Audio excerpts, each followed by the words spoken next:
So we start now. We start this conversation about AI and his ethical challenges.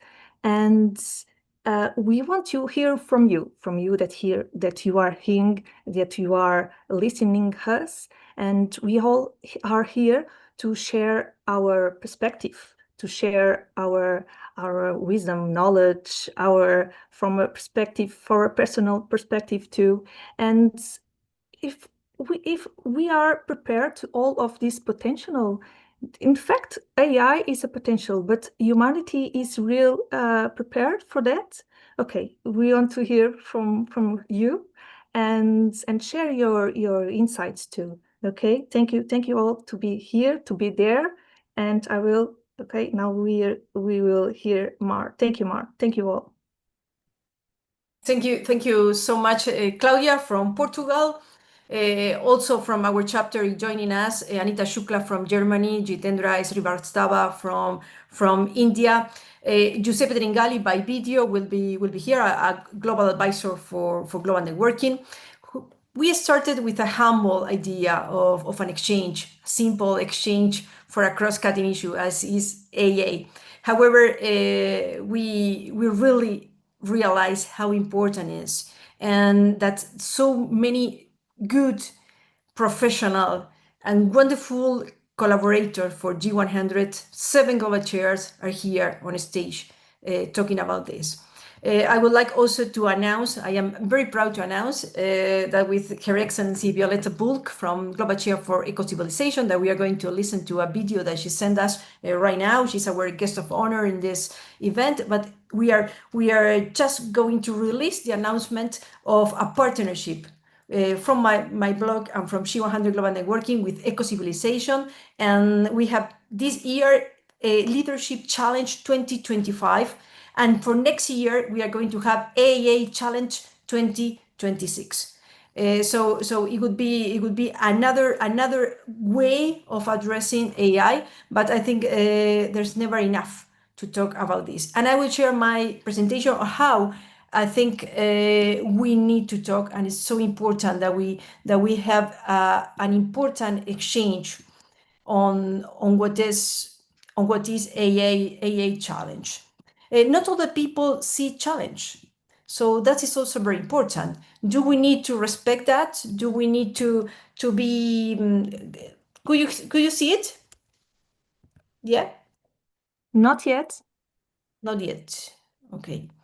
Let me share.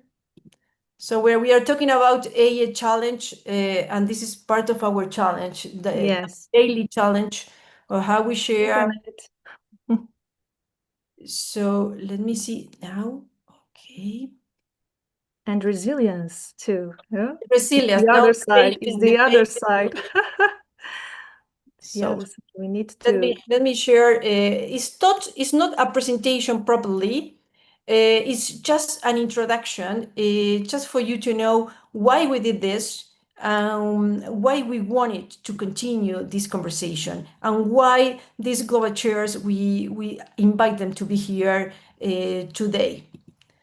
I also having troubles with my internet, so it's quite low. Okay. Yeah. Now, could you see it? No. Not yet. Not yet. Thank you for your patience. Yes, thank you.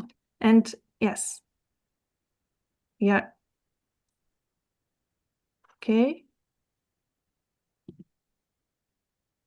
Yes. We are seeing. Okay. So if you see here in this slide, I try to make a summary of the most striking challenge that AA and their obscure, what I consider an obscure political agenda we are going through on what is AI. First of all, schools and hospital running by robots. This is the idea, and this is what is currently happening, especially in China. In the bottom, you will see theaters, actors that replace it, robots that replace actors, holograms that replace actors. On the other side, you see robots, psychologists, doctors, nurses, all robots instead of people. And in the middle, you have art. Art that for me is one of the most important untouchable areas of the world that we need to keep it human. And also we have an AI robot that is competing with a human in artist. We have a human artist that is Cláudia, so she will have a say on this. And finally, what I consider the most sick, if you allow me to, is this woman, this Spanish woman, that she married last year an hologram. She created this hologram, and is her husband. She introduced, because she know how to deal with this software. She was her who did it, and so he's intellectually quite high intellectual. She could hold conversation with him, and she said that is something to fight her loneliness, because it had been created in the same way as she expected to. Also, if you go further on that, you see that there are embryons. In Japan, they are legal, where you could in charge an embryon, so completely artificially in a laboratory, you create a baby that is for you. So for me, that has one name, that is slavery. This is absolutely dangerous, not only because they could have armies, because it had also been created for army to be in the order, in order to follow orders for the one who is the owner of the robot. No, so it's something that it makes me feel distressed, and that's why we think we need to move forward. And G100 wins, 7 wins are not by coincidence that have been called today. First of all, volunteerism and values, Milan-Devi, that you will join it shortly. We need to move forward through voluntary basis. Once we are paid, one is professional, when we became activist, we pay, we change what is in terms of interest. So absolutely voluntary, they leave us transparency. And also we are defending values. And the values, you know what is the values? Human or robots? They have created this. So now we had as a different of SDGs that is invite us for a human-centered focus. This is a robot-centered focus, where a human try to fight against them. Within a global networking, that is us, this is what we wanted to give the basis, the scenario, to talk and to influence. Not just that. This is not just only for inspiration. This is just to influence and to make it happen and making the change that is necessary. And we need to stop this in a certain way. For ecocivilization, yes, that's why we call Violeta Bulc, because we need this concept of sustainability, how much sustainability we could have in terms of values, in terms of creativity, in terms of talent. We had Patricia Gonzalez, Global Chair on Talent Development, how we could develop talent if everything is made by robots. And of course, Ursula, corporate social responsibility. This is a responsibility from the companies, because are the companies, is the private sector who is boosting, who is pushing towards this kind of business, because it's a business. Sanja, female entrepreneurship, if we are going to focus on what happened, what is the impact on female, and always small, medium enterprises are always could be more impacted than what are the big corporations. Human resources and talent development, we don't have more human resources. That's the idea, is robot resources. This is what we are leading with. And finally, Diah, Yusuf, that you will join us shortly on Business Accelerator. It's true, this is a business accelerator. We are going to accelerate models on business, but this is what we want. And if it's not what we want, it's not democratically accepted, why we need to do it, why you need to follow, why we could stop it. Because we don't have a values-based approach. For me, this is the basis of absolutely everything. It's automatization of tasks. This is what we agree with. But we are now living in a free fall, no? From mechanical assistant, what is research, what is data recompilation, what is just a translator. We jump into an empathetic artificial intelligence. So we are replacing. And it's not just a chat bot, we are talking about replacing a doctors. We are talking about a true problem of what is ethics. For example, in the medical sector, that is in the health sector, that is one of the most important one. So we are diverting completely the SDG philosophy. So we have an AI from one side, and from the other, we are running with the SDG philosophy, losing all the ideas that we had before. So we have a debate that is contradictory and tyrannical. I would like to end with that. Fundamental rights protection. I don't have to say more. It's free. Fundamental rights protection. We need to defend what we are, human. So it's time for us to, and this is a question for all of you, it's time to revalue our values. So, or we just need to replace it for new values. So it's a matter of traditions or not, and this is, I think, is the essence of the debate. I will end here. I thank you all for being here, for contributing, to taking the time to make a difference, because this is why we are here. So Milan is here. Milan, welcome. Values, volunteerism, and values is here. We are so looking forward for your presentation, Milan. Thank you for joining us. Oh, thank you so much for having me. Just got out of a meeting, so I appreciate your patience. Okay, so thank you everybody for being part of this very important conversation. So as your final speaker today, I'd like to close this conference not with a Milan, sorry, we haven't started yet. We are going to, we are,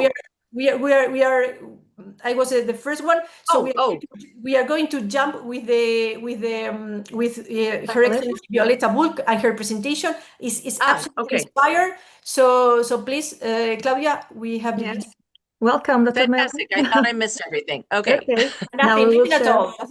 Okay, that's okay. Now we will share the video from the Violeta book. Yeah.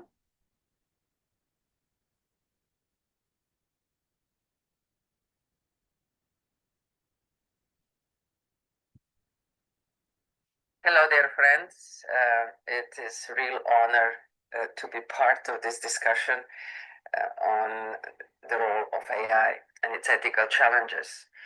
I think deeper we go into this subject, more we realize how many potentials, but also how many traps and dangers can evolve out of this. So let me share a couple of thoughts with you, and I hope that this is just the beginning of a long-lasting discussion we're going to have around this topic, and hopefully with some influence to change the legislations and actually to invite people into deeper thinking, and also reactions and self-organization on a community level. Let me say at the beginning that we are technology-based civilization. We're defined by industrial revolutions, but some negative elements came along with it as well, and mostly detachments of humanity from nature and the essence of life, detachment of humanity from each other and the collective, and detachment from ourselves, our own purpose. The other huge influence on our civilization had the internet and the internet concept of a distributed network-based modeling and perception of life. Internet in its basics really reflects the philosophy we are all one. However, how deeply it was misused, and it still is, for the purpose of individual or small group interests. And not by no surprise that we are more and more impacted by the concept of transhumanization, where artificial intelligence seems to be the tool in order to deliver and manifest this very bizarre concept, which is making humanity and humans as we know them obsolete. So let me explore a little bit further the way how I see AI and its ethical challenges. First of all, let me say very clearly that I see technology as a tool and not as a goal. So technology is a mean to elevate humanity, not to make it extinct. So at this point, let me invite you into thinking that AI is neither good or bad. It is just a technology. It reflects the ethics of its developers and owners, and I should say users as well. Where do I see the development of this sort of deviation away from seeing potentials in humans and giving it more and more to the technology? I see that industrialization was pushed by the need for global dominance, and it delivered to those that came on board first. Internet was pushed by the fear of nuclear war. However,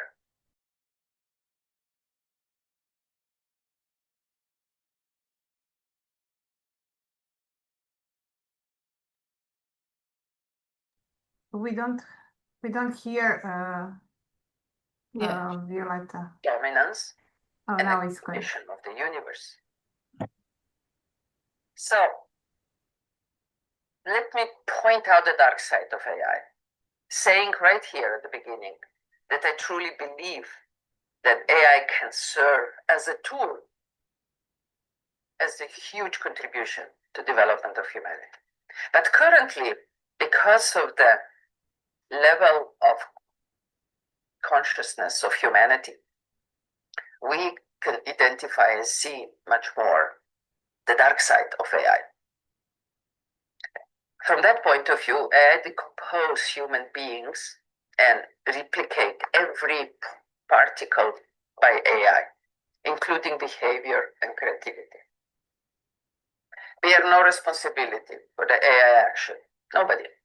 We don't have names who could we call responsible for behind AI solutions.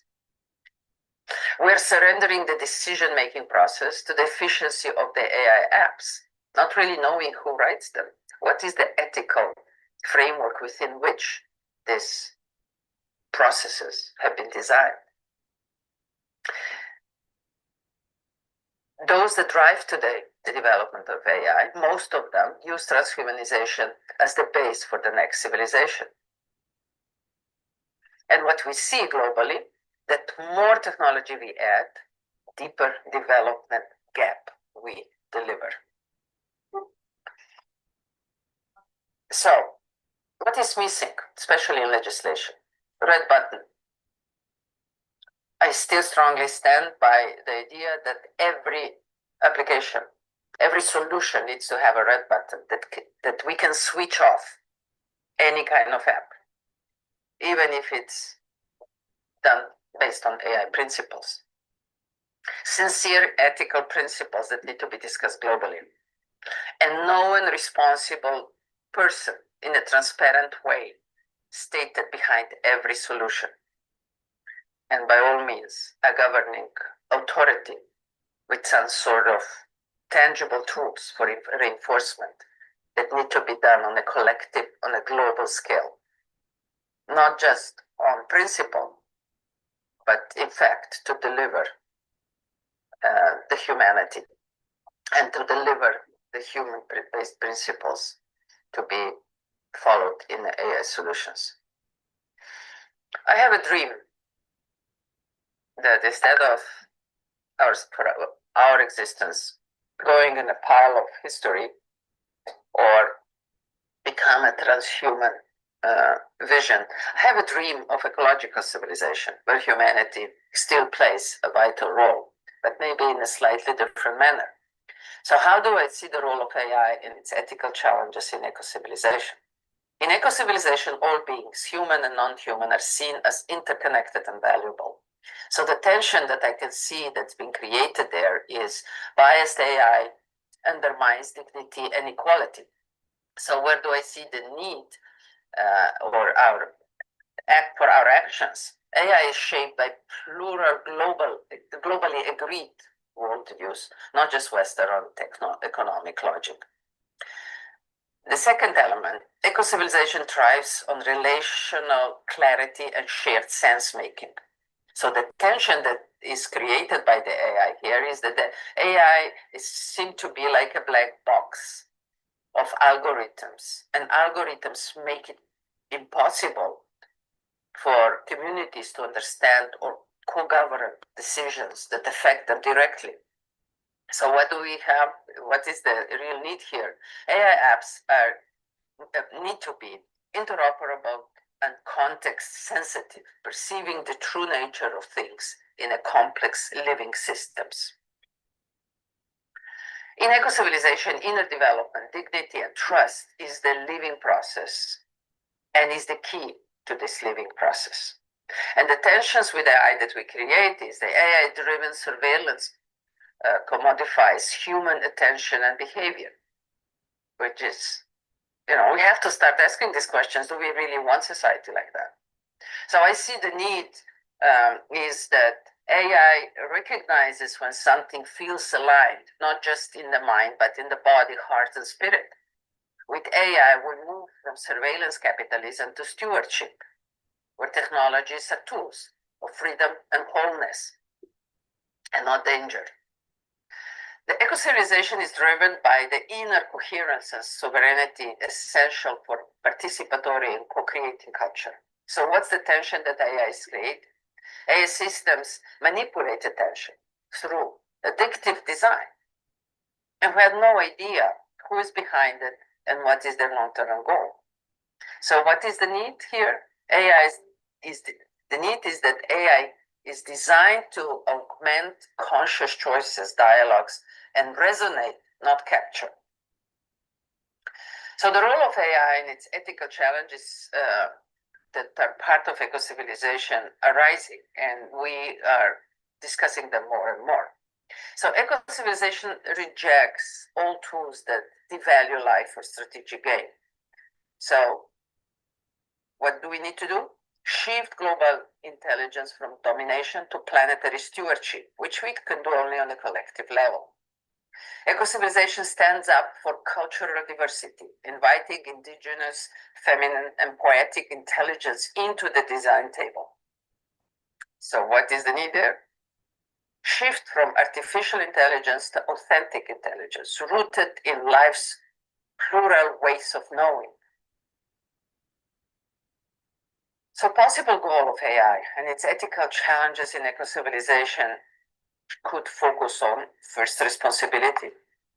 Eco-civilization principle here is evolving towards AI has embedded responsibility emerging not only from law, but also from relational accountability across human systems and Earth. And the second one, from artificial to authentic intelligence. AI has an authentic intelligence, which is context-aware, relational, and is in service to life's thriving, honoring what cannot be digitalized, which I think it's very important. This has to be integrated in systems. We cannot, by principle, digitalize everything, but seems to be an obsession today. And the question is not, can it perform, but can it participate wisely in a dance of life? So at the end, let me just share one thought, which I cannot claim it for myself because it evolved from everything I've read about AI and everything I'm involved right now. So it's sort of taken from the collective awareness and consciousness. AI does not need to be human-like. It needs to be lifelike, respectful of interbeing and conscious of its supporting role. What do you think? Can we move down this road?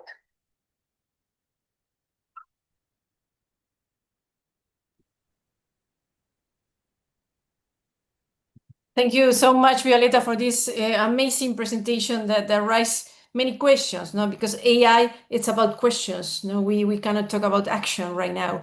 So, and I would like just please open the microphones if you would like to make comments in relation to that. I would just make a few highlights of this wonderful presentation from our guest of honor, Violeta Bulc, founder and curator of Ecocivilisation, former Vice Minister of Slovenia, and former Commissioner for Transport and now a leader on what is eco-civilization and leadership challenge and many other issues that are exploring and analyzing in the eco-civilization movement.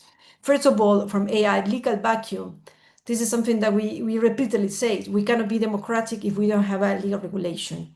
This is a dictatorship. Then what I love these two sentences from Violeta, from AI, from artificial intelligence to authentic intelligence.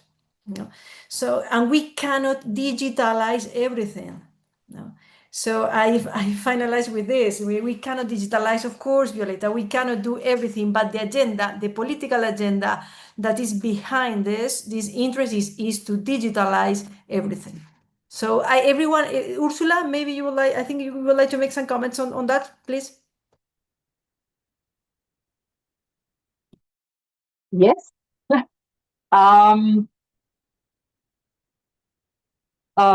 Where should I start? I think the challenges are really big, very big with AI. I doubt whether we can get to an authentic intelligence with just a technical solution.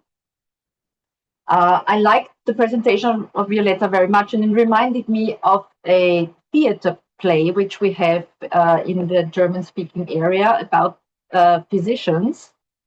It's by a Swiss author, Friedrich Dürrenmatt, Die Physiker, the physicians, and it's about the ethical approach to atomic energy.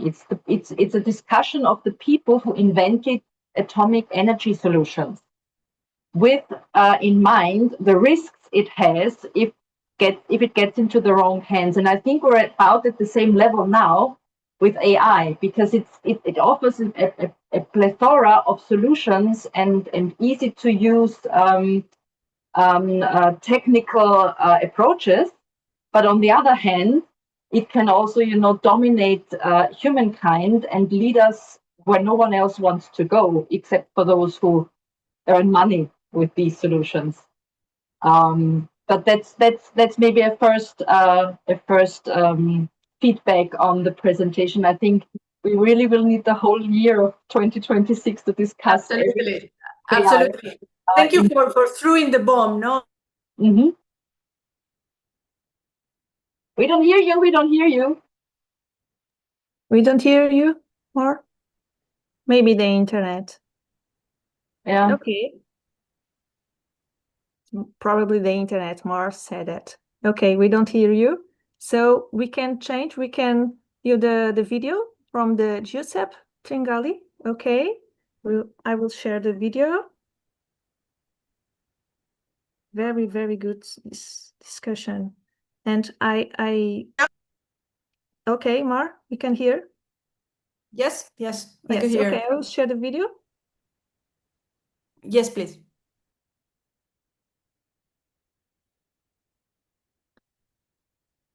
Hello, everyone. Thank you for the opportunity to talk about the artificial intelligence that is transforming our world like never before. Artificial intelligence is no longer a futuristic concept. It's present in the apps we use, the cars we drive, the way we shop, learn, and even get medical care. It offers virtual assistants that help us plan our days, or advanced algorithms that identify diseases faster than doctors. Artificial intelligence is changing the way we live and has enormous potential benefits. For example, it can increase productivity, improve decisions, and even help us tackle some of the world's biggest problems, from climate change to global health. Artificial intelligence is changing many areas. In education, AI can personalize learning to meet the different needs of students. In transportation, self-driving cars promise to reduce accident and improve mobility. In healthcare, it's helping to detect diseases much earlier and more accurately than ever before. Even if AI offers many opportunities, at the same time generate real ethical challenges. 5 are the most important. The number 1 is preconception and discrimination. AI system learn from data, and if data reflects human bias, AI can amplify it. When companies choose employees, for example, algorithms can favor some genders, and with the system for recognizing faces, can discriminate people with darker skin. This is not a just technical issue, it's a social and ethical issue. The number 2 is privacy. I work using data, often personal data, raising serious questions about consent, control, and our digital rights. Your phone knows your habits better than you, and so where is the line? Where is the limit? The number 3 is intellectual property and liability. Who is responsible for artistic content, for example? Who is responsible when an AI system makes sensitive decisions? The developer, the company, the user? Many AI systems operate as black boxes, and it's often impossible to understand how they arrived at a decision. The number 4 is job losses. With AI, especially in manufacturing, customer services, and logistics, millions of workers could find their roles obsolete. We have a fundamental ethical responsibility. We need to support workers in transition, reskill the workforce, and ensure that they share the benefits of AI. The number 5 is the risk of misinformation about AI. With the fake news and the generative AI tools, it's now very easy to create convincing fake images, videos, or even entire articles. This has dangerous implication for democracy, trust, and truth itself. So, how do we move forward? We need a new social, I believe we need a new social contract for AI based on transparency, where systems are easy to explain and easy to understand why decisions are made. It should be essential to be able to test and verify algorithms. A contract that enforces accountability so that companies and governments cannot hide behind complexity. We need inclusive governance involving ethicists, policymakers, technology experts, and at the same time, ordinary citizens. AI cannot be built by engineers alone.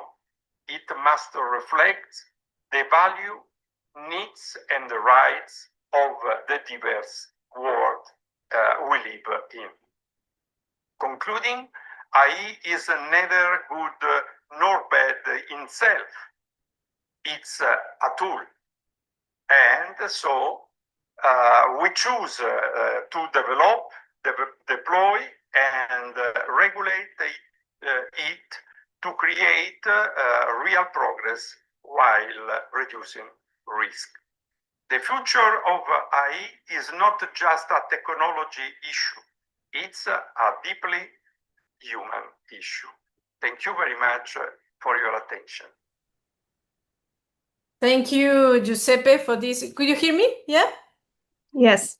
Yes, thank you. Thank you so much, Giuseppe, for this wonderful presentation. He's a businessman, as I say, and also an academic man, a former CEO of Mediaset TV Spain, also the vice president of EA Business School here in Spain. And he goes, first of all, from the attractive part, you know, this more commercial, no, these advantages, especially on the health sector. And then he goes through listing all the negative aspect, or at least the challenge that we face, to end saying something so simple, and allow me the ironic comment to say we need a social contract, a new social contract, because that means that all the pillars are moved. So, but what is the conclusion? It's a tool. So if it's a tool, something we are missing here. You have problems of intellectual property. If users, we don't know if the users of the owners, we need to reskill workforce for that. So, but in the end, it's a tool. So the one who have to be centered is human, and it's not human centered from that perspective, at least from now. So thank you so much. This was absolutely inspired. So we are going, if anyone would like to make a very short comment, if not, we pass to Sanja Popovic. Pantic, no, it's okay? Yes. Sanja is Global Chair of SMEA and Female Entrepreneurship. EA is absolutely challenging for females. If entrepreneurship is challenging now, imagine with this new condition in the next 10 years. And also she's the president of the association, Women Association, Business Association for Women in Serbia. So this is something that I love, you know, because we are different parts of the planet all together. And when I see your faces and you are like this, all of you, so that means that we agree. So now it's time to act. No, so if we agree on this, let's act from our different areas, you know, and especially from our different countries. Sanja, we were so much looking forward. You're very welcome, as always. Thank you for coming. Thank you, Mario. Thank you very much. I'm really honored to be a speaker at this event in particular. And definitely, you are right. Application of AI in the world of micro and small and medium-sized enterprises is in the same time opportunity, but also it is a challenge. And I would speak about the relevance of AI for women entrepreneurship in general, also from the perspective of Europe, because I'm also chairing the thematic group of women entrepreneurship within the Enterprise Europe network. Also, I will provide some examples in Serbia, how it is valuable to empower women entrepreneurs, of course, some key benefits and challenges, and a few words finally on AI and ethics, why gender sensitivity matters at all. When we go back in the not so far past, we can say that actually start of artificial intelligence in the world of micro and small and medium-sized enterprises, at least in Europe, began some 3 years ago, building upon the foundation laid by the broader digital transformation movement. Digital transformation has been a prominent topic for years, particularly during and after the COVID-19 pandemic. Curiously, while digital transformation is no longer central buzzword, AI has taken a center stage, even though it is essentially an advanced phase within the digital transformation journey. When it comes to female-owned businesses, especially micro and small-sized enterprises, there are notable challenges related to accessing and using digital technologies. This digital divide is often cited as one of the key reasons for the development gap between male and female-led businesses, as business growth and success today are highly linked to the effective use of digital tools. One of the most significant advantage of digital transformation is its affordability and user-friendliness, which makes it accessible even to women entrepreneurs in traditional sectors. Most women-owned businesses begin their digital journey through digital marketing, promoting their products and services online. A natural next step is the creation of web shops, allowing for online sales. However, full digitalization requires both financial resources and expert support, which many women entrepreneurs cannot afford. As a result, many found themselves stuck at an intermediate stage of the transformation. And this is where AI entered the picture, offering solutions that reduce the need for external consultants and IT professionals. One compelling example comes from the REFEN project. This is an EU-funded project in which I participate. Within this project, there is activity of so-called REFEN talks on LinkedIn. Every morning with the coffee, you hear some interesting story of women entrepreneurs across Europe. And one story in particular was very interesting to me. A 60-year-old female micro-entrepreneur from Sweden successfully integrated the chatbot into her business to replace a sales agent. This not only significantly reduced her operational costs, but also ensured 24/7 customer support. Her story is a great example of how AI promotes inclusivity, supporting business owners of all ages and backgrounds and truly leaving no one behind. Another noteworthy example is from our G100 She Economy platform. Among its top 5 selling products is Empower Her, an AI-driven one-on-one mentoring program designed for women entrepreneurs. This initiative connects members of She Economy platform, and this is the way to promote She Economy platform on G100, with the senior mentors from leading global companies such as Google, LinkedIn, Disney, and KPMG. Now, some examples from Serbia and beyond, building on the importance of artificial intelligence for women-led businesses. A particularly compelling example comes from the Association of Business Women in Serbia. Since May 2023, association has been pioneering ChatGPT training sessions for rural women and marginalized Roma women, equipping them with the skills and confidence to use advanced AI tools. Moreover, several women-led companies in Serbia are already successfully implemented AI within their digital transformation strategies. Notable examples include, for example, Urbi Go, Kageira.aa, Beyond 42. These are very innovative startups, women-led startups. So key benefits for micro businesses while applying AI. First, it is improved efficiency. The use of chatbots and AI-generated content has reduced customer response time by approximately 30%, freeing up valuable time for entrepreneurs.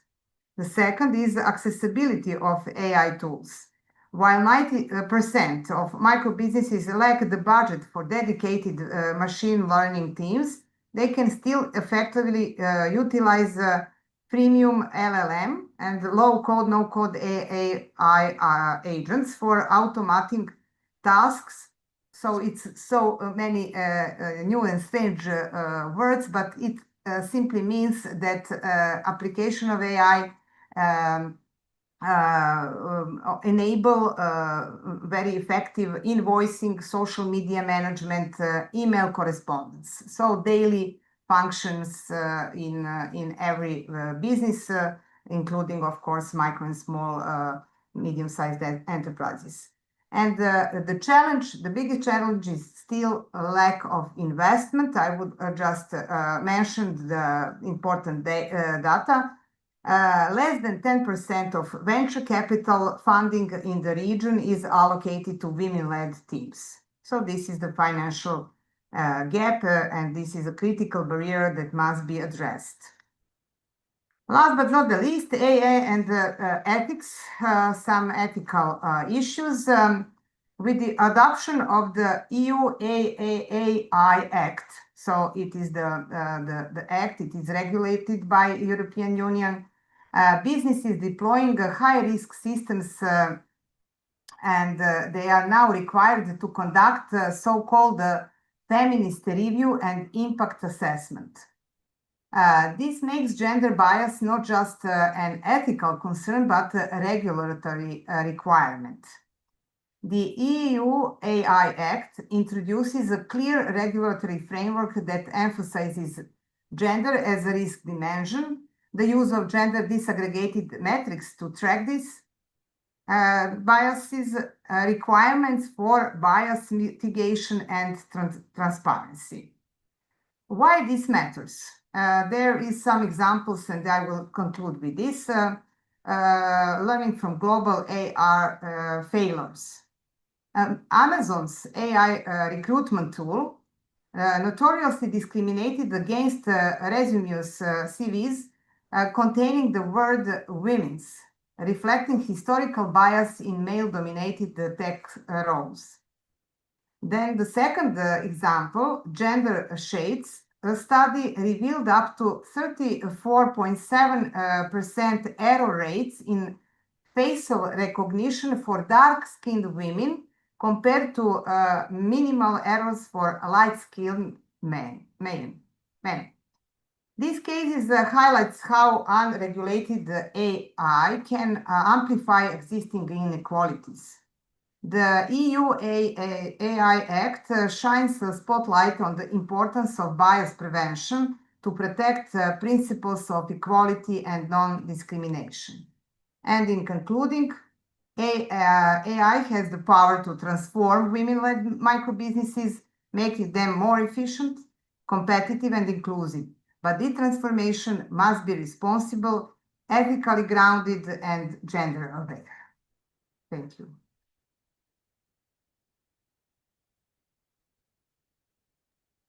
Thank you, Sanja. Very, very profound and very complete. And I want to share something that comes to me. Like Violeta said, like more technology, we have more technology, but we have more gap of development. So, and you bring us something that is accessibility. And you have a ChatGPT program training.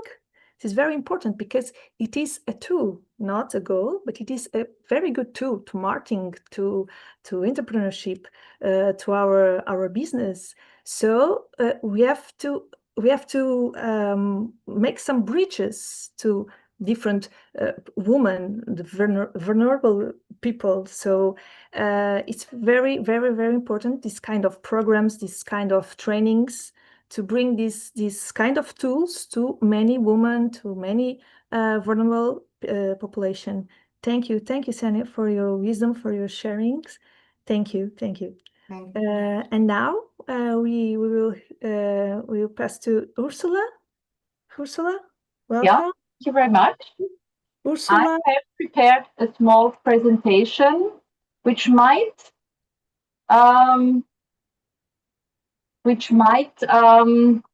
pick up some of the former topics which were already discussed, but maybe it's good for getting back to the topic and the overall thing. My name is Ursula Orbenhollenzer. I know it's a very difficult name to pronounce, even in German-speaking countries. I'm Global Chair CSR, Corporate Social Responsibility. Mara already introduced me, and thanks for inviting me here. I just would like to, it doesn't move. It does, okay. I just would like to get a short view on CSR, because I always have the impression that not everybody has the same approach to CSR. So corporate social responsibility for me means managing businesses in a sustainable way. And it's based on the 3 pillars: economic success, ecologic awareness, and the social side. So we need, as a responsible enterprise or organization, we need to consider all 3 aspects in the same way and in the same depth. That's, the parting guide. Recently, I have followed an update of the OECD guidelines, because I've participated in a multi-stakeholder dialogue. And there we also talk about, positive contributions to economic, environmental, and social progress, but all at the same time minimize negative impacts on all of these 3 areas. And of course, all the other aspects of CSR are also included, like the climate change topic, the biodiversity issue, which is also on a high level, but also technology. We're all talking about the SDGs all the time. You see them behind me. It's my daily business somehow. And also there we have this ethical and responsible approach if we want to have a sustainable development worldwide. Although the SDGs are a political program, and we have seen also the Paris Agreement in the same year, 2015, which was one of the milestone years. And then in 2019, for us in Europe at least, the European Green Deal popped up, which is also based on, all the former guidelines and agreements we had. So this is just, to have a clear picture of what CSR is and what we in our wing do. And then as I was invited, to talk about AI and CSR, and I'm focusing more on the SME, because, the big companies, they deal with the big companies like KPMG and so on. So I'm working mainly with smaller businesses, which is a good link to Sanja's presentation, because she already talked about some of the issues I also have here. And I have done a few slides just, to give you my approach.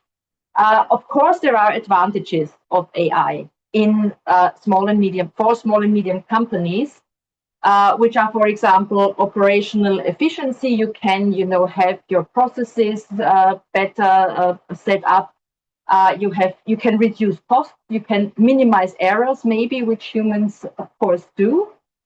You can optimize your resources. You can, have lower energy consumption, lower water use, maybe lower waste, and thus lower environmental impact.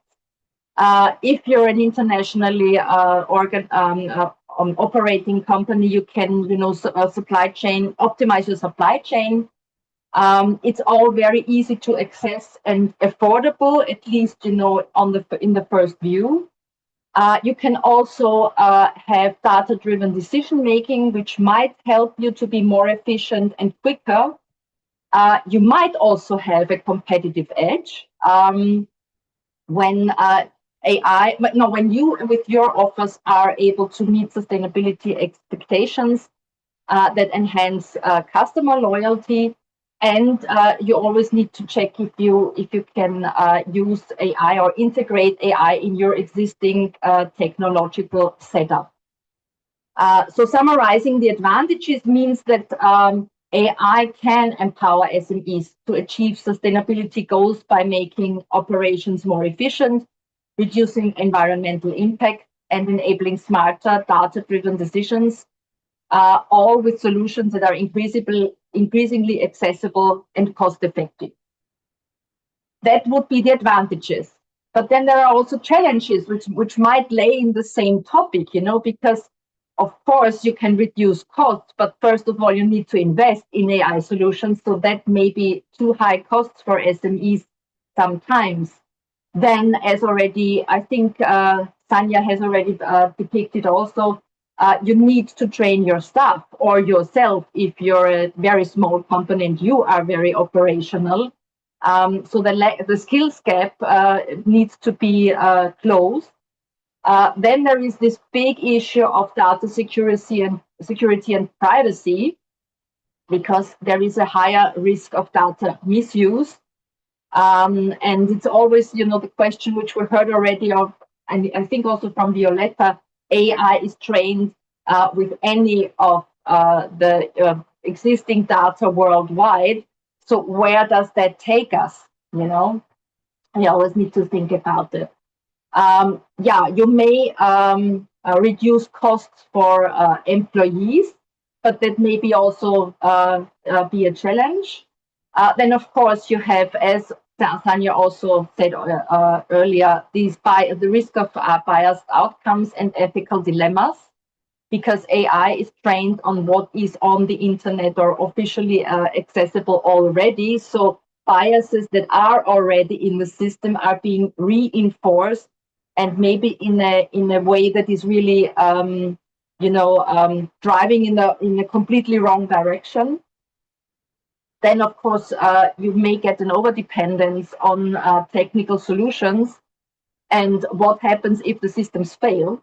For example, if you have a blackout, or if you have a bug in your system, or there are some kind of other technical challenges that you cannot solve yourself, your business might be not online, not functioning for a day, a week, a month. And that is really a high risk of losing control of everything. And maybe you have limitations in your infrastructure, because if you don't have the digital foundation required for AI, you might not even be able to use it in an adequate way. So on the one hand, we have advantages, but some of these are also challenges on the other hand. So it's always a question of from where do we look at the things. For me, one of the biggest issues, which none of you has raised yet, is the energy question.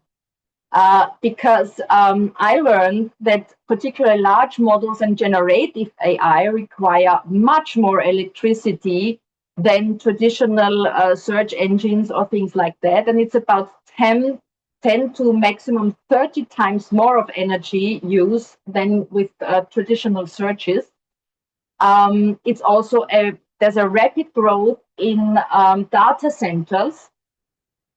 They are also for AI optimization, but these data centers, they need a hell of a lot of energy, and it's expected to quadruple in the coming years. And by 2028, we would have a total of 20% of electricity, which we just use for data centers, which is really a big amount. And if we want to go sustainable and just use sustainable and regenerative energy, where do we get all this energy from? Because I hear already on the market that this makes atomic plants very interesting again, and gas turbines very interesting again. I've recently seen a video that one of the data centers of Elon Musk was put up in Memphis, Tennessee, just at the border of the city. And it's fueled by gas turbines, which emit a lot of CO2, which then resulted in very high medical issues with the neighborhood, and the ratio of COPD and lung problems, health issues are moving up very rapidly. Then there is, of course, whenever we talk about electricity or energy in general, we need to consider the carbon footprint, because, as I say, if we can't cover the electricity demand by renewable energy, there will be a carbon footprint higher than with other applications. And of course, The use of energy-intensive cloud services is also adding to the operational cost of small and medium-sized companies, and that might also be a big challenge. And we have thus sustainability trade-offs, because on the one hand, AI can help SMEs optimize resource use and get more into sustainability, but the energy question is really a big issue, in addition to ethical issues, of course. Oh, sorry, that must be double. Yeah, sorry. I think I said that already. And here are some interesting topics, because, for example, one generative AI query can consume up to 30 times more electricity than a standard search engine. And also the figures for the CO2 emissions is quite interesting, because it's over 300 times more per interaction than, for example, a traditional Google search, which is really a peak thing. Yeah, we need to think about this energy topic, I think, also in detail.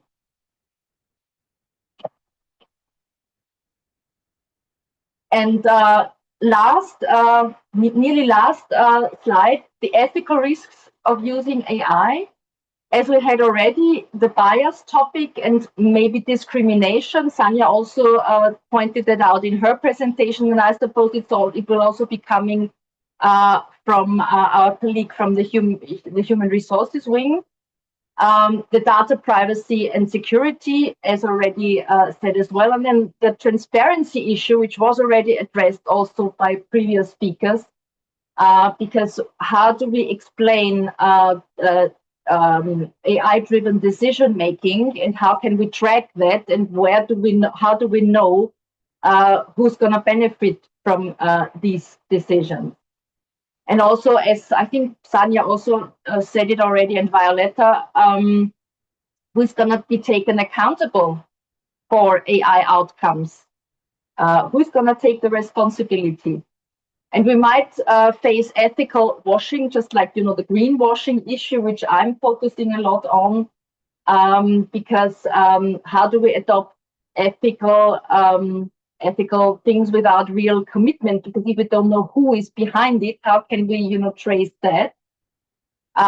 Regulatory standards have already also been addressed by Sanja, so we know what we've been talking about already. And then this socioeconomic impact is also job displacement and inadequate reskilling, because skills are also a challenge for SMEs. So I think there are several things we need to think about when we use AI on an in-depth or on a big scale. I've also tried to find out a few things where SMEs could maybe work without much use of Ursula, sorry to interrupt this amazing presentation that you are doing, and I'm delighted. We are quite pressing in terms of time. Okay. Do you think you can make a summary in 1 minute? And of course, please promise us that you are going to come to our second edition to continue with this. Well, it's the last slide, and I can give you the slides anyway. I can send them to you. Okay, thank you. Sorry for that. If they don't want to use AI, or if they try to avoid AI, they can go into niche services or personalized services. They can go into areas with local market knowledge. They are more agile and flexible, maybe, but in the niches. And they should then focus on craftsmanship and quality issues in their offerings. And they might have an advantage in brand story and authenticity. So that would be something where SMEs could have a competitive advantage without using AI if they don't want to do it. So that's it. Thank you. Thank you so much, Ursula. This was absolutely amazing. Please promise me that you are going to come our second edition after the summer. We really need to go on depth on that. I love this ethical washing. This is a concept that is absolutely fantastic. And we pass now the floor. Sorry if I rush. I would love to make comments on what Ursula say. We are going to leave it for a next session. Please, if you share the slides, I would love to continue with the discussion. Thank you so much, Diah Yusuf. From Indonesia, founder of Indonesia Prima, and our dearest global chair of G100 on Business Accelerator. Diah, you are very welcome. The floor is yours, and how we could do with this Business Accelerator that they have done with AI and all these challenges that came behind or hidden, isn't it? Thank you so much for the opportunity. Hi, everyone. We are meet again in this good event. Thank you to our sister Mark. Hello, Patricia. We are meeting before, and also Ursula and all. And okay, I already sent, I think, my presentation to Mark, but I try to share my screen here. Okay. Is it okay now? You can see my screen now?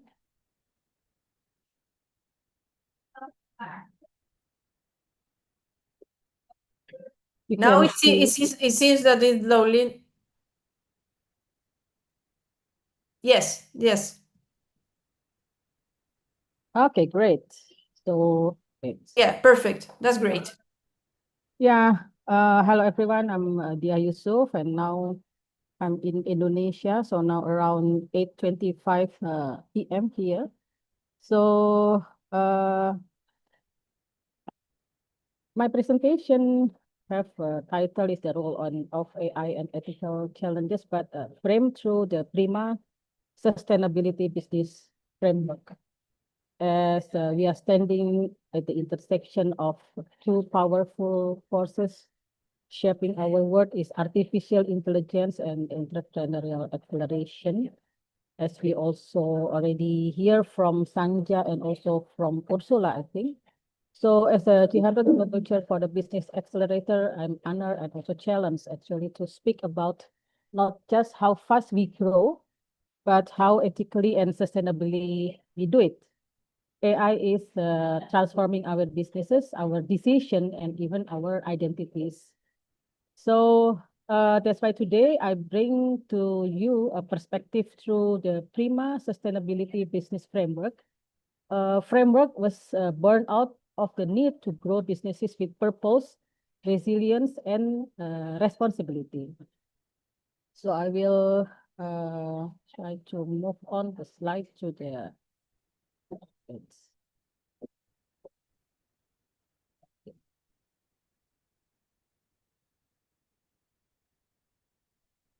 Oh, I moved my screen.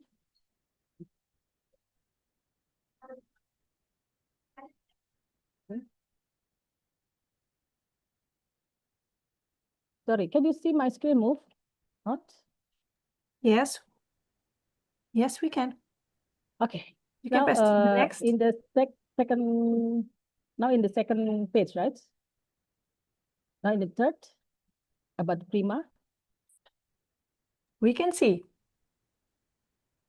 Because I can't see why. I don't. Sorry. So, but I already give the presentation to Mar. Maybe Mar can also give to you.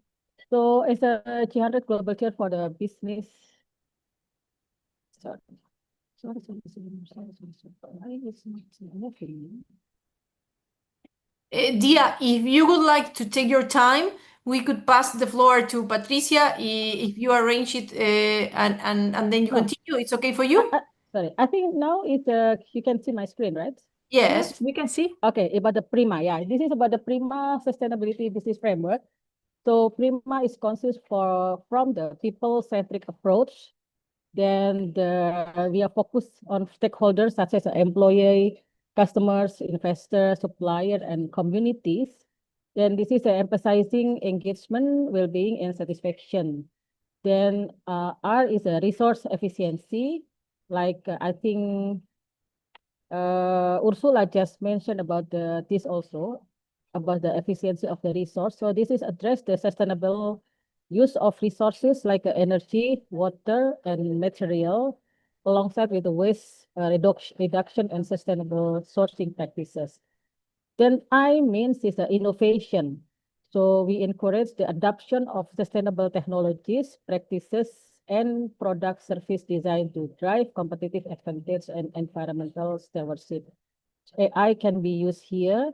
And also when we are talking about the M is a measurement accountability. Then we set clear sustainability metrics, goals, and reporting mechanism to track progress and ensure transparency. So the last is the A, is adaptability. So this is a promotes resilience by monitoring market and environmental trend. So I see the entrepreneurs every day trying to solve real problem to scale up and also to build a future that matters. And increasingly, the future is powered by AI, but AI is not neutral. It's reflect who builds, how it's built, and why. So that's why we must bring ethical and sustainable AI to the heart of our startup ecosystem, not as an afterthought, but as a strategic foundation. So that's why where the Prima AI ethics toolkit become the essential. So we bring through the people-centric approach. We ensure AI respect dignity and diversity. With the resource efficiency, we prevent AI from becoming a silent contributor to the climate crisis. And then through innovation, we create not just tool tech, but the meaningful impact. And combined with the measurement and accountability, we restore trust, and through adaptability, we empower entrepreneurs to navigate a fast-changing world with clarity and conscience. So this is not just about the ethic, but for the entrepreneur, it's also about building trust, future-proofing business, and unlocking long-term value. Okay. So how to integrate the AI?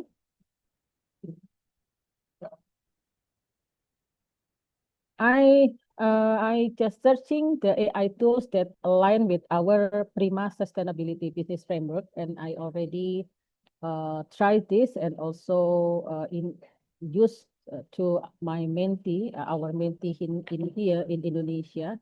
So this AI tools we can use, let's say for the people-centric approach, we can use parleyideas.com and also the crystalnose.com. I think I will, if I explain one by one, maybe will take time. So I think you just can go through this, but this already, what's called it, already grouping through the Prima sustainability business framework.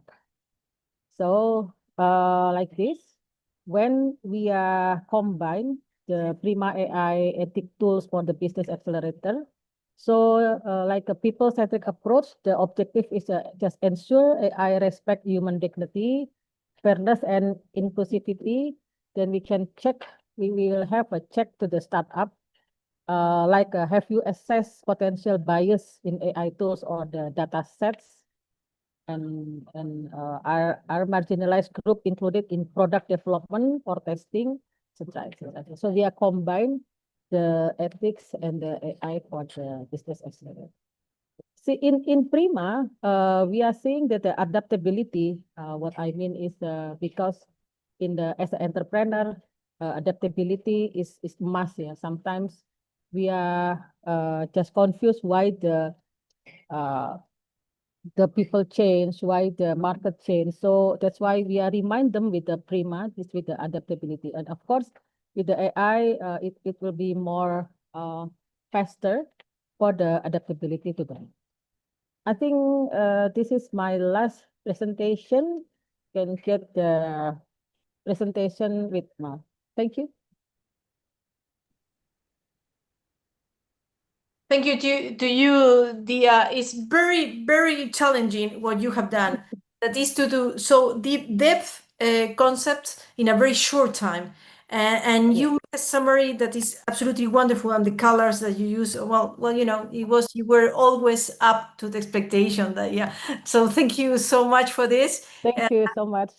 Yes, this is absolutely fantastic, and also your profession, your work, and your work in G100 is an absolutely magnificent combination to do that.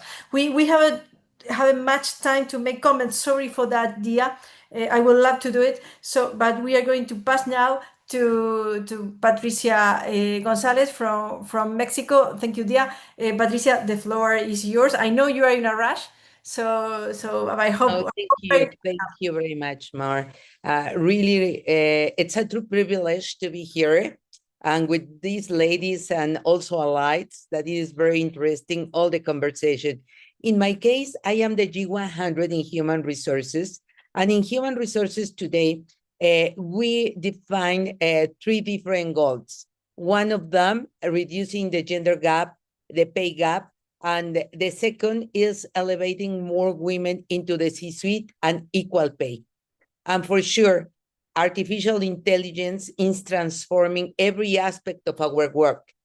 First, the impact, it's very important because we have a lot of data. And in this case, the data is very important. As for example, if we are talking about the equal pay and also to reduce exactly the equity gap, in some different countries, now we have a public policy that it is necessary to apply. But in the other countries, many of them, they are not having this policy. And in this case, artificial intelligence can analyze payroll data across roles, regions, detect gender-based pay disparities, even when controlling for seniority and performance. Artificial intelligence also enables the human resources team to model future salaries, decisions, cost, and to anticipate all the impacts in different companies. And in this case, it's very important because we need to have the balance regarding the productivity and also the main key that it is the human resources. However, bias detection in evaluating and races are very important.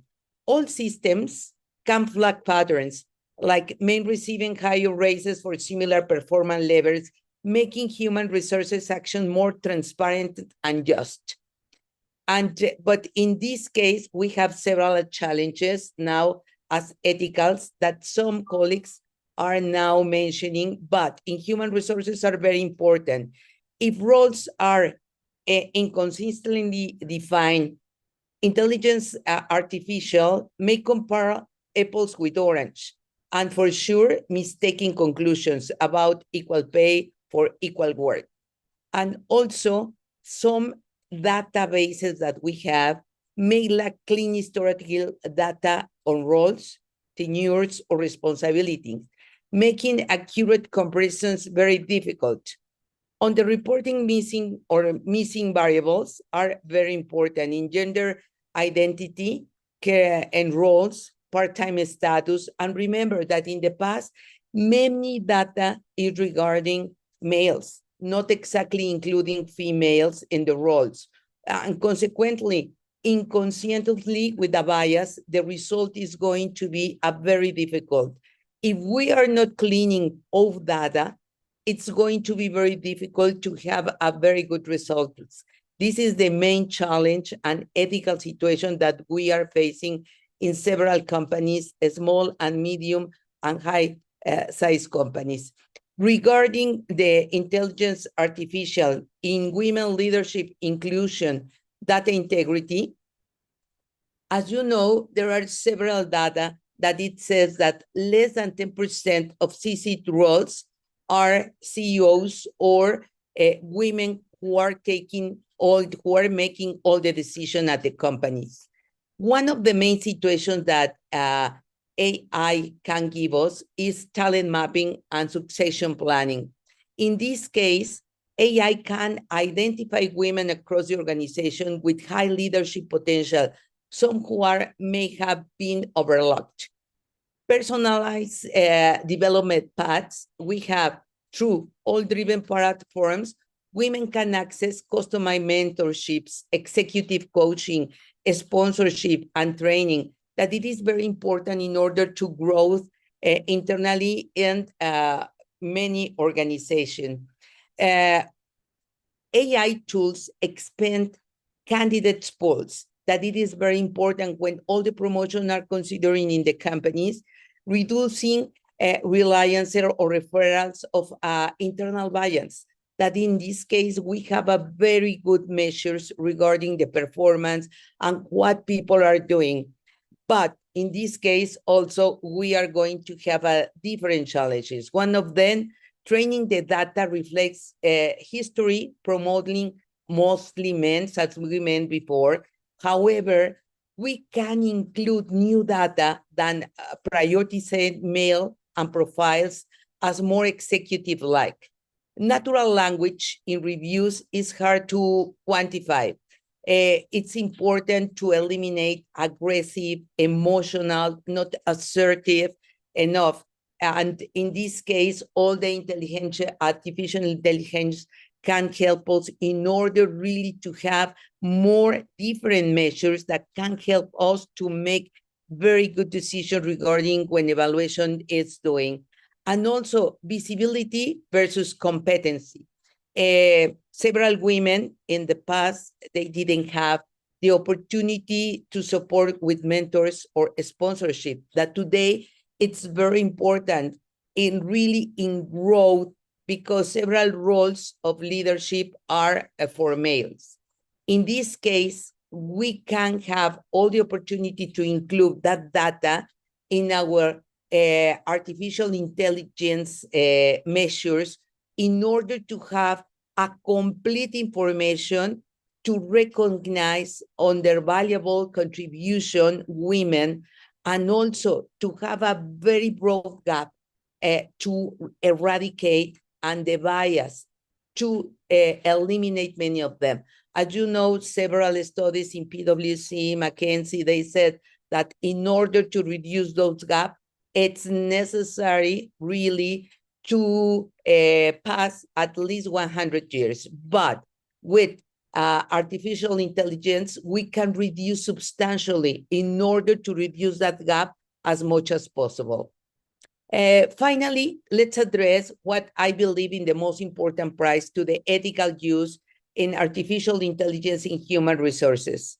As we're really more on machines to help us make human resources decision about hiring, promotion, compensation, we face serious ethical questions about fairness, privacy, and responsibility. Lack of explainability. Many of the AI models are black boxes. We may not know how candidates was ranked or why one profile was selected over another. Historical bias in training data. If we train models on 20 years base of decision-making that males, they'll reproduce those sometimes injustice on just faster. But it is important really to fix that data. Overreach and data privacy. AI system can analyze personal data at a scale, including online behavior, psychometrics, or even facial analysis without any limits.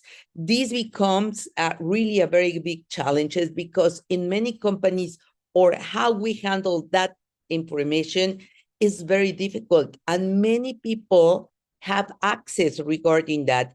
This is necessary to have limits, clear policies, and also to comply with privacy laws, that it is very important in order really not to use unethical those information. Disparate impact without intent. Even without discriminatory intent, AI can generate outcomes that harm magnify groups. And here are related data changes. Consent and transparent. Employees often don't know how their data is being used or whether they can opt out. Only we pass and a paper or a special consent that they are doing, but they don't know exactly what includes and what information we can share. Lack of diversity in training data. All the data really in general is not including diversity. And in this case, it's very important include race, gender identity, age, disability, in order to have more information that really help us to make a better decision. Patricia, Security, Rich. Thank you so much. Our time is closing. If you can have a conclusion to yes, please. We suggest establish AI ethics policy, implement bias auditing protocols, build AI literacy among human resources, a very good training, and ensure diverse teams participate in AI design and testing. Thank you very much. Thank you, Patricia. Thank you. And it's so important what you said and about the data. And the data that has been collected is based on some patterns. And sometimes that patterns are repeated. So we have to have so much attention about the data it is collected. So thank you, Patricia. If anyone wants to share something very fast, or we can now pass to Jitendra. Jitendra, welcome. Jitendra is Global Advisor Board, G100 Global Networking. Welcome, Jitendra, the unique man. Namaste from India, welcome. The stage is yours. It's an honor to be here at the G100 Global Networking Wing, led by Introini, sharing this space with change makers, thought leaders, and visionaries around the world. Today, I will talk about something that is moving faster than governments, laws, or even most of us can keep up. I will begin with regulating artificial intelligence, the Indian imperative. AI is no longer just a buzzword. It is a force that is shaping healthcare, education, governance, finance, and even our social interactions. But while the promise of AI is massive, so are the risks. And in India, where digital adoption is accelerating, we don't yet have a clear legal roadmap to guide this transformation responsibly. So why AI needs regulation?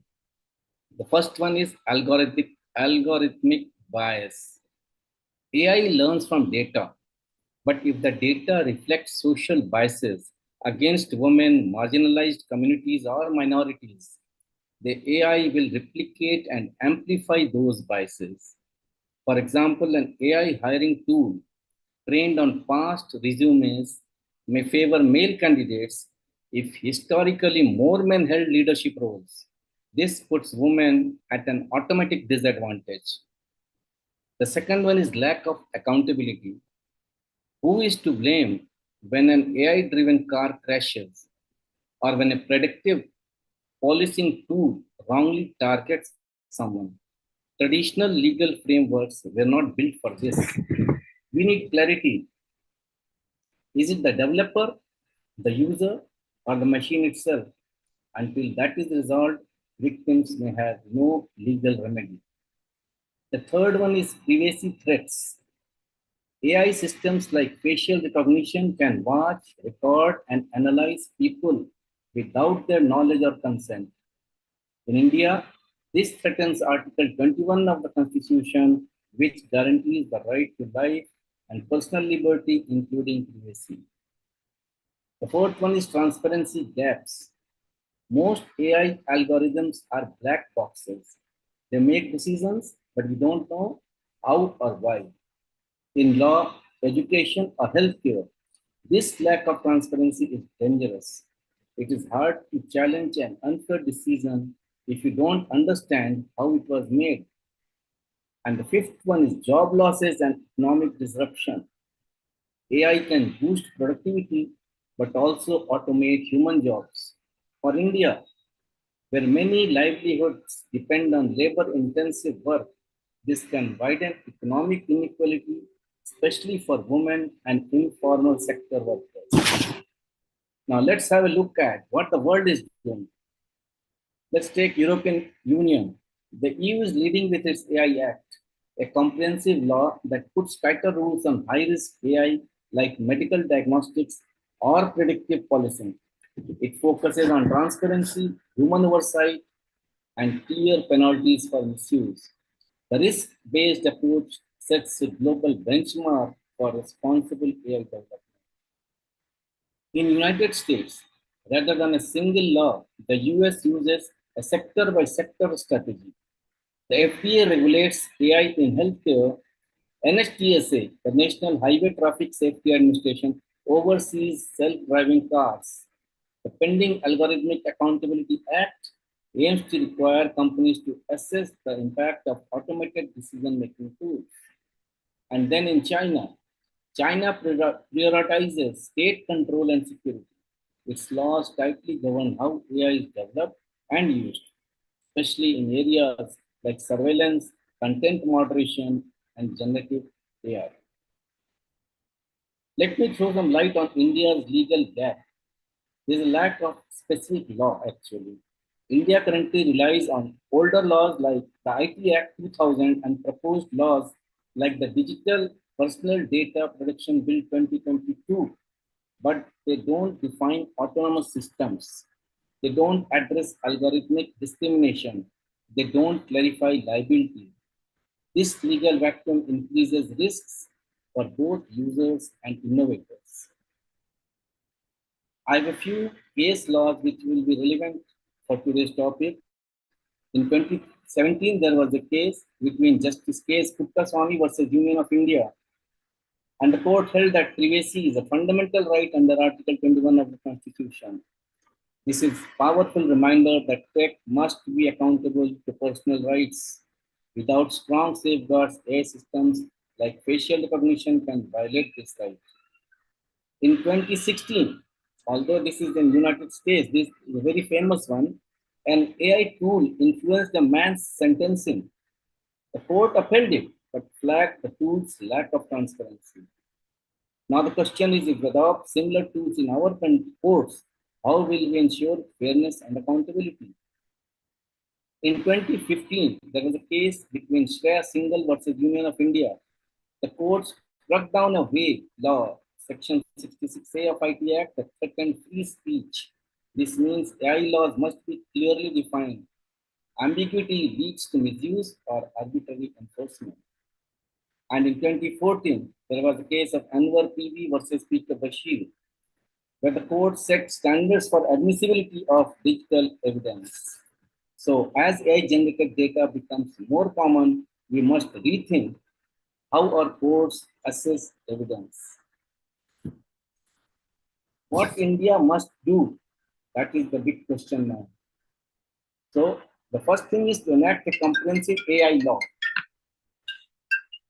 Clearly define key terms like autonomous system and algorithmic accountability. It should require bias audits and impact assessments, create clear rules on liability when AI harms users. The second is strengthen data protection. That is, update the Digital Personal Data Protection Bill to directly regulate AI data processing and bring it closer to global standards like the EU's GDPR, that is General Data Protection Regulation. And third is make AI ethics legally enforceable. It's not enough to issue voluntary ethics guidelines. The law must ensure fairness, non-discrimination, human oversight. Each sector, healthcare, finance, education should have tailored ethical rules. Learn from the world. India does not need to start from scratch. It can engage with global bodies like the OECD, Organization of Economic Cooperation and Development, and adapt the EU's regulatory models to our own context. And then it's building human capacity. Judges, regulators, and civil servants need to understand how AI works.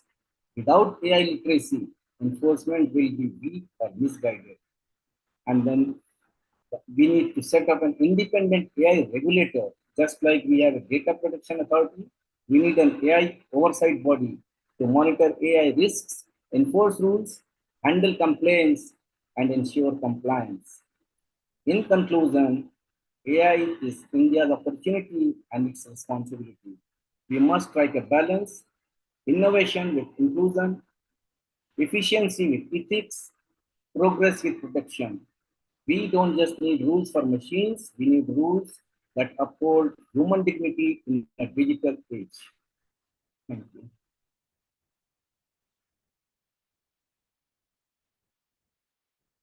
Thank you, Jitendra. And yes, we have to find a balance. That's it. It's not easy, but and we have to find a balance to the next generations too. It's a concern for me how to find the balance and teach that for the next generations. That's it. Thank you, Jitendra. And now we'll have Anita Shukla. Yes. Welcome, and Anita Shukla, Germany Chair G100 Global Networking. Welcome, Anita, and the stage is yours.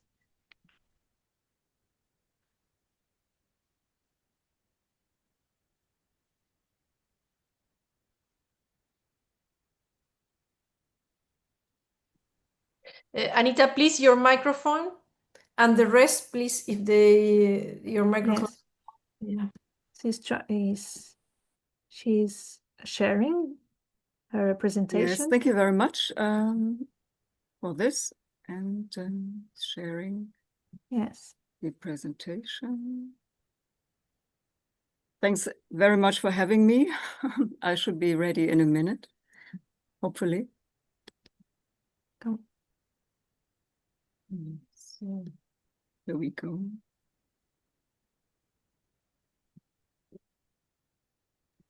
We have made a slight change from Anita from Cláudia presentation. Anita had to leave, so okay. So you are sharing, yeah, that's perfect. Thank you very much. Are you able to see the presentation in the back? Yeah, everything is great. Go ahead. Okay, wonderful. Thanks very much again. I want to give a little introduction into the topic of human-centered AI. It has been mentioned before from from the speakers, for example, from Diah. And so it's great to be in this round of speakers. My little share with human-centered AI, like introducing the current developments in Europe this year and what's happening in Germany from government, very, very short, but then focusing on the sector healthcare, Europe, and give some examples there and like an open view window to the future, collaboration with India and maybe like third countries for human-centered AI from the European perspective. So human-centric AI in Europe.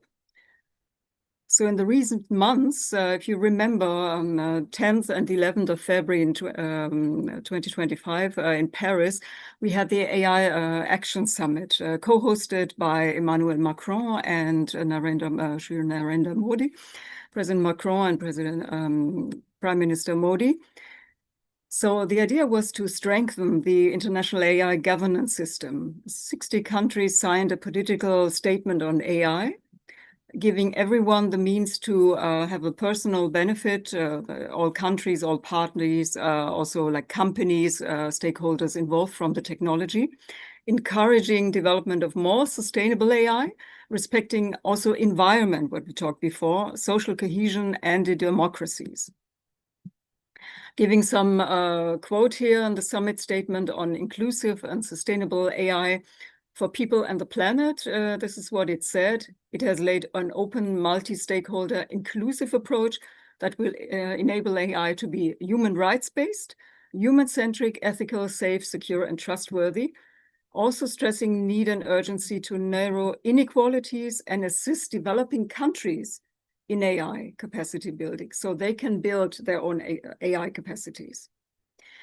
So before the AI summit in France, there were other summits of importance. For example, in 2023, the AI Safety Summit in London, and then an AI summit in South Korea. And after the Paris event, also an AI summit in Africa. So the exciting thing that Africa is their plans to build an AI factory. And India also is building on an AI model, an own model, and will host another AI summit. So yeah, exciting developments. So as mentioned, the Paris summit reinforced a human-centered and rights-based ethical approach to AI. And the Commission President Ursula von der Leyen established the Invest AI initiative. So Europe mobilizing 200 billion euros in the next 5 years. She highlighted that AI can be a gift to humanity and should be a force for good. So I'm trying to also put some positive views here on AI, but very much being aware of like threats and like the challenges, of course, we mentioned. So that demonstrated AI's, so in April, 9th of April, you also may be aware of that, the AI Continent Action Plan, demonstrating Europe's AI strategy, putting the plans of like Paris into action. The 5 important pillars were the AI infrastructure, access to data, the adoption for different sectors, healthcare is a prime importance sector, talent development, and regulatory simplification for it. So that's what's happening in Europe in that. Then a short intro into AI in healthcare in Europe. So we had the pandemic, of course, in March 2020. And before that, parallelly, McKinsey published a joint report with AIT Health in Europe about AI achievements and all the possibilities at that time already. So, and we have mid-2025 now. So that report, if someone is interested, transforming healthcare with AI, even at that time, more than 5 years ago, impact on workforce and organizations, potentials, contributing to better patient engagement, patient satisfaction, better care results, easier access to the medical treatment, and showing also potentials to boost the productivity in care and making it more efficient. The professionals in healthcare should also be able to devote more of their time with the direct patient support, and the risk of being burnt out also decreases. Okay, this is AI in healthcare, but human-centric AI, what is this? Human-centric AI puts an emphasis on people in AI development, not only the technology. So people need to be empowered, they need to stay in control. And AI should improve the life of people. So Deutsche Forschungszentrum for Künstliche Intelligenz is doing research for 30 years. Stanford is also a pioneer in AI, human-centered AI. And another pioneer has been Ben Schneiderman in US. Yeah. So he has a great inspiring book also, 2022. I'm giving 2 definitions now. So from a conference paper, defining human-centered AI. I'm sharing the presentation later, of course, for you to see everything in detail. So human-centered AI focuses on understanding the purposes, human values, desired AI properties in the creation of AI systems by applying human-centered design practices. It seeks to augment human capabilities and remaining human control over AI systems by considering necessity, context, and ethical legal conditions of the AI system, as well as promoting individual and societal well-being. In the context of the EU, from the recent report by Data Ethics Research Director Gray Hasselbach and scholar Carolina Aguirre, the EU's human-centric approach to AI has been defined as a broad framework for AI governance, engaging not only with the design of the technology, but also with the wider societal political narratives that shape AI governments at a global level, and with rule of law as a basic tenet in national and regional scenarios. Okay, in very short, human-centered AI in Germany. Germany has a human-centered approach to AI, inclusive, evidence-based. You can see that OECD from 2021, and what's being done currently is transferring them all of this into like the industry trainings for SMEs, for individuals who want to in the so-called hubs for tomorrow. So in the service of diversity and social dialogue and AI for common good at the very heart of the strategy in Germany. So in research, for example, as mentioned, the Fraunhofer, the German Research Center for Artificial Intelligence, and various universities doing very good jobs with their human-centered AI groups. And as mentioned, Hubs for Tomorrow, of course, with help from the government. I'm giving just sharing some questions they gave to reflect. Important questions regarding AI. How can I trust in AI? How do I know what an AI does? And how comprehensible, how comprehensive are the results of it?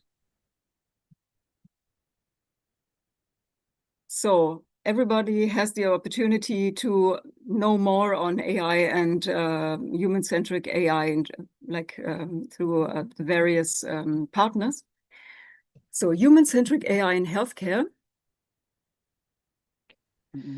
Sorry, Anita, we are run out of time. Please, can you make a short conclusion so we wrap up? Yes. Please, thank you. Sorry for that. That's fine. So medicine and care should always be value-based and centered on people. The use of AI technology is no exception for that. Yeah. So, and the personnel in healthcare, like nurses and so on, they need training, and there's a lot of openness on that. But data privacy and security concerns, and of course, the people focus have to be there. And for elderlies, of course, they have their own special challenges and needs in healthcare for that. Yeah. And there's a lot of scope for collaboration internationally, especially with India, because both have trustworthy AI and human-centered AI in common. So that looks optimistic. Thank you so much for that. Thank you so much for this optimistic message. You could, if you don't mind, you could stop sharing. Yes. Thank you so much, because this is really human-centered. This is really the center of the It's wonderful. I'm sharing the PowerPoint. I have written an article to share for you, and all of this in more detail for you to see then and reflect. Because I think that is also a title of an event, a human-centered AI, because this is what is missing. And so we are going. It's fascinating, yeah. Yes, it's absolutely. Thank you, Anita. We are going before the closing of Milan on values, on volunteerism, that what we need, this human aspect that we're trying to talk. Milan will give light on that front. Before we are going very short with Cláudia. Thank you for your patience, Milan, for keeping waiting there. Thank you for that. Cláudia, please go ahead. Bye-bye. Bye, Anita. Thank you. Thank you, Anita. Okay. You can see. Thank you all. So my perspective is from my psychologist, from a psychologist perspective, art therapist, and an artist's perspective. So I made a ask to ChatGPT. So ChatGPT, make a suggestion for clay art that promotes mental health and deep self-knowledge. And he made a very complete and very profound it's impressive how much professional it is, and it scares me at the same time because this is my job. In fact, this is my job, and it makes me think about it. And what is my job, in fact, and what is my role? And like people said, AI is not a goal; it's tool. So my question is, what are we avoiding and not developing when we overuse AI, overuse or use in an unhealthy way?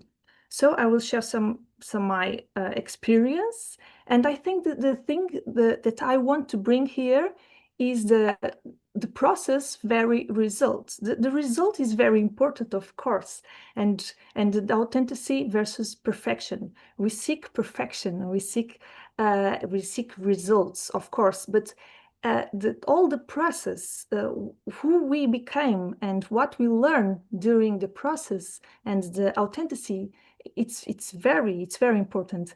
And Mar talk about it, the empty and the loneliness. And here I show the deal. It's difficult. It's difficult for us to deal with the unknown. And when we look for something in the ChatGPT, some answer by some content, or it's different kind of questions in relationships too. People make questions about relationships, or or content to put in somewhere, but because we have we don't deal so much good with the unknown and the blank paper and the empty and the silence. It's not easy to deal with that, and we need to feel the feelings, and all kind of feelings, all kind of emotions, the tough emotions, the uncomfort emotions. And I think we are avoiding that. And we need to sense, we need to go to our body and not just to our heads. We need to feel our hands, we need to feel our body. We need to exercise our creativity and discover exercising and our own uniqueness. And we, for example, my kid, my 6-year-old kid, he sometimes, mother, I will ask to Siri. I will ask Siri. No, you have to search. You have to by yourself, and create by yourself. And we have to discover our uniqueness, yeah, our singularity, and by that we became more resilient, and we know our resources, our internal resources. And we discover new patterns. And with this, like AI is like a data, it's collecting data, and is like collecting patterns. And we have to develop this capacity of detecting patterns, and we need to discover these patterns to be curious, and discover by ourselves. And we need to separate and make different hypotheses, and to separate different information to integrate. We need to separate to integrate after that. And create our own stories and our own insights, because with AI it's very easy to create. They create for us, but we need to create by ourselves, and to create new connections with people and create healthy relationships. And in conclusion, the results of course are important, but what we learn about us and who we become and how much gentle we were during all the process is the most important. So I end with these questions. Is AI awakening us to our own humanity, such as compassion, cooperation, and love? Beautiful. Absolutely beautiful. Thank you, Cláudia. That is indeed the question, no? A budget of values. That's why we are going to jump to Milan, what happened with uniqueness, what happened with each of us, that we are absolutely singular, what happened with our creativity, with our feelings, if everything is about robots. This is a turning point from humanity that I cannot see as something positive.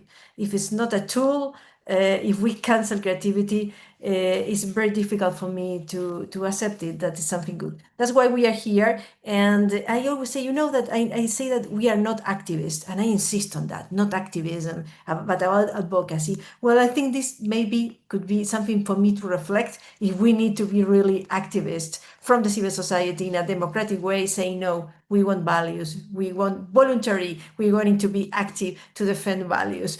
You have more to say and better and an excellent concept and comments on to develop in Milan. So thank you so much for being here. We are so looking forward for this closing, and it will be the closing. We are going to end with Milan words. Thank you so much to all.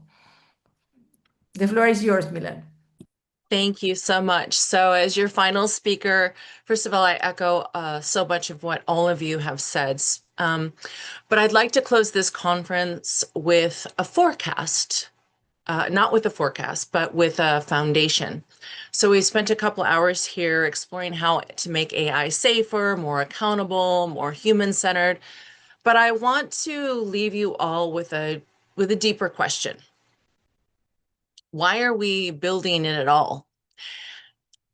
If we don't start there, then regulation just becomes very reactive. Governance becomes very cosmetic, and ethics becomes this kind of checked box that we do rather than reflecting on the moral compass of why we're doing.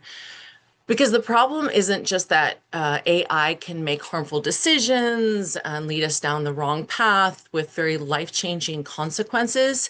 It's that AI can't actually feel them. AI can't hold the heaviness of the consequences. It can't understand the cost of a broken promise or the weight of someone impacted by the deception or the algorithmic bias that we've talked about. And yet we keep feeding it our decisions without feeding it our values based on fairness, empathy, and integrity. We all say that we want ethical AI, but unfortunately it's not a plugin, nor should it be an afterthought in the evolution of our technology. It's not a post-processing step. It's not a UX overlay or a public apology strategy. It's either going to be our blueprint or it's going to be our time bomb. The reason humans are at this kind of ethical conundrum is that we have mistaken performance as progress. We've built tools optimized for prediction and profit and precision, but we haven't considered peace, justice, or compassion. So this isn't a technical failure, it's really a values vacuum. And the truth is that AI is already reflecting the values that we train it on. We've talked about that extensively in these last couple of hours. So we know that when we train AI on greed, it will optimize exploitation. If we train it on urgency, it's going to skip discernment. If we train it on disconnection, it will automate harm. What we code in is what it amplifies. It's the mirror to the human soul, the good, the bad, and the very, very ugly. And so that's why I personally created the TAE SOP for Life.